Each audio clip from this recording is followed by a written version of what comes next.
Good evening मेरे प्यारे दोस्तों, कैसे हो तो आप लोग। हम आपसे फिर से मिलने आ गए और आज हम आए हैं इस भारतीय संविधान के स्रोत के साथ। कल की क्लास आपने देखी होगी कि नहीं देखी तो जा कर के हमारे चैनल पर जाएं और कल की क्लास को देखें, उसके बाद ही हमारे चैनल पे आएँ। कल की क्लास बहुत अच्छी लगी। आप लोगों की कमेंटों को देख कर लगता है बढ़िया ही आप सपोर्ट करते रहें, ऐसे ही मुझे सपोर्ट करते रहें। आज हम चलाएंगे देश, जिन देशों से इस भारतीय संविधान के स्रोत लिए गए और कौन कौन से सब्जेक्ट लिए गए, कौन कौन से विषय लिए गए। कोशिश करूँगा कि आपको थोड़ी ट्रिक भी बताऊँ। पहला है, सबसे ज़्यादा संविधान में तुमको मैंने कल की क्लास में बताया था कि 250 के करीब अनुच्छेद हमारे भारतीय शासन अधिनियम 1935 से लिए गए थे, जो कि मुख्यतः उसमें से न्यायपालिका, कैग और लोक सेवा आयोग यूपीएससी, कैग और न्यायपालिका उससे लिए गए हैं। अब आप लोग कहेंगे न्यायपालिका तो अमेरिका से ली गई है, लेकिन उसमें न्यायालय व्यवस्था ली गई है। ठीक है, तो कंफ्यूज ना हो, इस चीज़ का ध्यान देते रहें। तो अगला है ब्रिटेन। ब्रिटेन, आपको पता है हमारे देश में शासन किया है, काफ़ी सालों तक शासन करते रहे और उन्हीं से हमने संसद की व्यवस्था ली थी।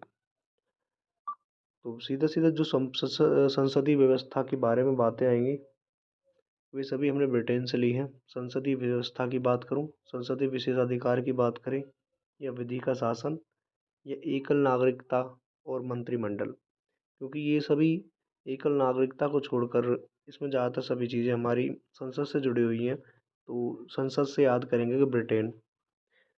उसके बाद में आपको मैं बताऊं यूएसए के बारे में कहूँ।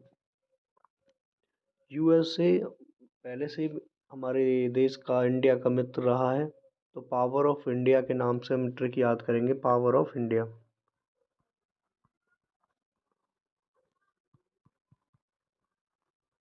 पावर ऑफ इंडिया के नाम से ट्रिक बनाएंगे, जिसमें कि पावर हो गए उसके पावर। अमेरिका वैसे भी एक पावर है, यूनाइटेड स्टेट ऑफ यूएसए। तो अमेरिका को तुम वैसे पावर से याद कर सकते हैं। तो अमेरिका से हमने लिए हैं मूल अधिकार, न्यायिक पुनर्विलोकन, संविधान की सर्वोच्चता, निर्वाचित राष्ट्रपति और महाभियोग, ये सभी हमने यूएसए से लिए हैं।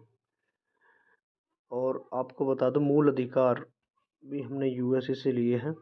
और न्यायालय व्यवस्था या फिर न्यायिक पुनर्विलोकन भी कहेंगे, या फिर न्यायालय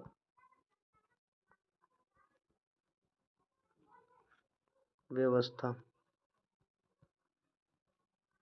जो हमने कहाँ से ली है, यूएसए से ली गई है। तो इस चीज़ को आप ध्यान रखेंगे। ठीक,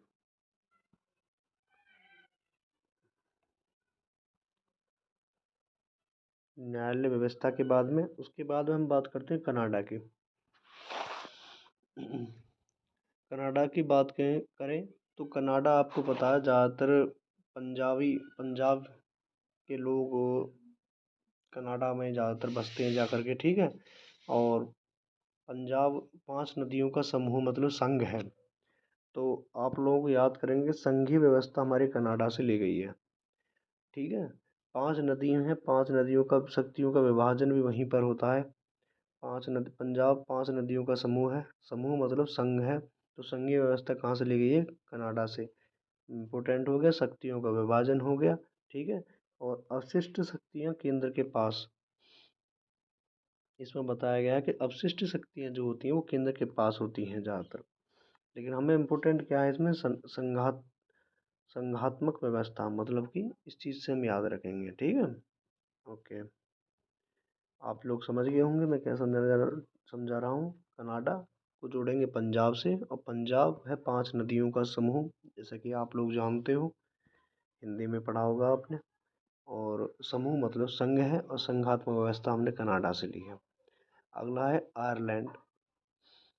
आयरलैंड से हम बात करें तो मुख्यतः सभी लोग जानते हैं, नीति निर्देशक तत्व आयरलैंड से लिए गए हैं। नीति निर्देशक तत्व आयरलैंड से लिए गए हैं। और राज्यसभा में जो 12 सदस्य मनोनीत किए जाते हैं, वो भी हम आयरलैंड से ही लेते हैं। इसमें कोई भी ट्रिक तो वैसे नहीं है, आप सिंपल याद कीजिए बस। नीति निदेशक तत्व और राज्यसभा के 12 सदस्य जो मनोनीत की जाते हैं, वो हमारे कनाडा, आयरलैंड से होते हैं। साउथ अफ्रीका की बात करें तो साउथ अफ्रीका संविधान संशोधन से लिया गया है। साउथ अफ्रीका के बारे में फ्री, आप इसका टॉपिक पकड़ सकते हैं। अफ्रीका मतलब फ्री, और फ्री कोई भी चीज़ है तो संशोधन की तरह कर लीजिए, उसमें फ्री ही संशोधन होता रहता है जब तक गाड़ी फ्री है। चलो छोड़ो, आपको ट्रिक याद नहीं करनी, आप बस इस चीज़ को याद रखेंगे कि साउथ अफ्रीका से संविधान संशोधन जोड़ा जाता है। उसके बाद हम बात करेंगे फ्रांस की। तो फ्रांस से क्या लिया गया है हमने? समानता, स्वतंत्रता, बंधुत्व और गणतंत्र। सच कहूँ तो फ्रांस फ्री का मतलब तो इसी में आएगा, फ्रांस में। ठीक है, क्योंकि जहाँ हम फ्री रहते हैं वहाँ समानता भी रहती है, स्वतंत्रता भी रहती है, बंधुत्व और गणतंत्र, ये सारी चीज़ें होती हैं। फ्रांस मतलब फ्री, हम लोग वहाँ पर फ्री रहते हैं। ठीक, हम लोग वहाँ फ्री हैं, हमें घूमना फिरना इन सब की आज़ादी है, मतलब हमारे वहाँ समानता है, स्वतंत्रता है, बंधुत्व है और गणतंत्र है। तो इसका मतलब फ्रांस से फ्री जोड़ करके हम इस चीज़ को सीखेंगे। ठीक, उसके बाद में हम बात करेंगे ऑस्ट्रेलिया की। ऑस्ट्रेलिया से हमने क्या लिया है, इस चीज़ के बारे में बताएं तो समवर्ती सूची, जो हमारे देश में ज़्यादातर समवर्ती सूची का ही क्वेश्चन आता है। ऑस्ट्रेलिया के बारे में बताएं तो ऑस्ट्रेलिया भी हमारे देश के समान ही ब्रिटेन का गुलाम रहा था, मतलब कि हमारे देश के समान ही, बिल्कुल हमारे देश के समान ही वो ब्रिटेन का गुलाम रहा था। ठीक, तो समान से ही हम समवर्ती सूची को याद रखेंगे। और संयुक्त अधिवेशन भी हमने ऑस्ट्रेलिया से लिया है। जर्मनी का तो आप लोग जानते ही होंगे, जर्मनी का तानाशाह था हिटलर। हिटलर से याद रखेंगे आपातकाल, जहाँ हिटलर गया वहाँ आपात आ गया। तो हम हिटलर से जर्मनी को याद रख सकते हैं। ठीक है,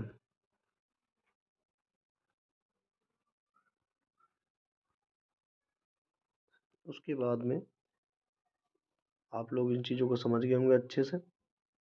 रिकॉल करना चाहो तो रिकॉल कर सकते हैं हम। रिकॉल करेंगे, आपको मैं छोटा पीडीएफ कर लेता हूँ। भारतीय शासन अधिनियम से लिया गया न्यायपालिका, कैग और लोक सेवा आयोग। ब्रिटेन संसद से जोड़ेंगे, संसदीय व्यवस्था, संसदीय विशेषाधिकार, विधि का शासन और एकल नागरिकता। यूएसए से जोड़ेंगे मूल अधिकार, न्यायिक पुनर्विवेचन, संविधान की सर्वोच्चता, निर्वाचित राष्ट्रपति और महाभियोग। कनाडा से हम जोड़ेंगे संघात्मक व्यवस्था, शक्तियों का विभाजन, अवशिष्ट शक्तियाँ केंद्र के पास होती हैं। आयरलैंड से जुड़ेंगे नीति निषेध तत्व और राज्यसभा में 12 मनोनीत सदस्य। साउथ अफ्रीका में संशोधन। फ्रांस में फ्री रहेंगे, समानता, स्वतंत्रता, बंधुत्व और गणतंत्र के साथ। ऑस्ट्रेलिया में समान रहेंगे हमारे। जर्मनी में आपातकाल लगा था हिटलर द्वारा। ठीक, कनाडा हमारा संघ है पंजाब का। बस इतने टॉपिक चीज़ों को याद रखेंगे, रिकॉल हो चुका है। अगले टॉपिक पर हम चलते हैं। अगला टॉपिक है हमारा अनुसूचियाँ। अनुसूचियों की बात करें तो कुल भारत में इस वर्तमान में 8+4 अनुसूचियाँ हैं। पहले 8 थी, 4 बाद में बढ़ गई, इस समय वर्तमान में 12 अनुसूचियाँ हैं। स्टार्टिंग में जब संविधान बना था उस समय 8 अनुसूचियाँ थी, आप लोगों को पता होगा। प्रथम अनुसूची में जो हमें प्रथम अनुसूची में बताएं तो भारत के राज्य व केंद्र शासित प्रदेश के बारे में प्रथम अनुसूची के बारे में बताया गया है। प्रथम अनुसूची के बाद में दूसरी अनुसूची की बात करें, पहली और चौथी को आप जोड़कर पढ़ेंगे तो आसानी से याद रहेगा। प्रथम अनुसूची भारत राज्य और केंद्र शासित प्रदेश से याद करेंगे, और चौथी में हम करेंगे राज्यसभा के बारे में। ठीक, दूसरी अनुसूची हमारे वेतन और भत्ते के बारे में बात करती है। तीसरी शपथ के बारे में बात करती है। चौथी राज्यसभा के बारे में बात करती है। पांचवी अनुसूचित जाति क्षेत्रों के बारे में बात करती है। छठी जनजाति के बारे में बात करती है। सातवीं सूची संघ राज्य और समवर्ती सूची के बारे में बात करती है। आठवीं भाषा के बारे में बात करती है। पहले एक देश होगा, देश को चलाने के लिए राज्य और केंद्र शासित प्रदेश होंगे। केंद्र शासित प्रदेशों में काम करने वाला एक व्यक्ति निर्वाचित किया जाएगा, जिसको वेतन के और भत्ते लागू किए जाएंगे। वेतन भत्तों के साथ साथ उसको शपथ दिलाई जाएगी। शपथ लेने के बाद वो अपनी एक समिति या राज्य सभा गठित करेगा और अनुसूचित जाति और गरीब क्षेत्रों को वो मार्क करके जनजाति क्षेत्रों को मार्क करेगा और उन क्षेत्रों को सूचीबद्ध करेगा। सूची में राज्य सूची, समवर्ती सूची और संघ सूची को जोड़ेगा और उनसे संबंध बनाने के लिए भाषाओं का उपयोग करेगा। एक कहानी की तरह आप इसे याद कर सकते हैं।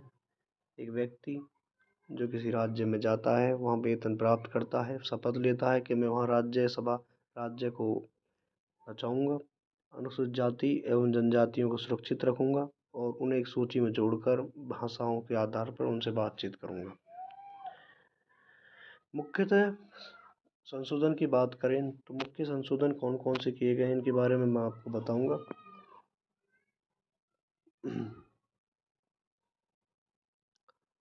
पहला संशोधन हुआ था 1951 में, जिसमें 284 विषय भूमि सुधार संबंधी जोड़े गए थे।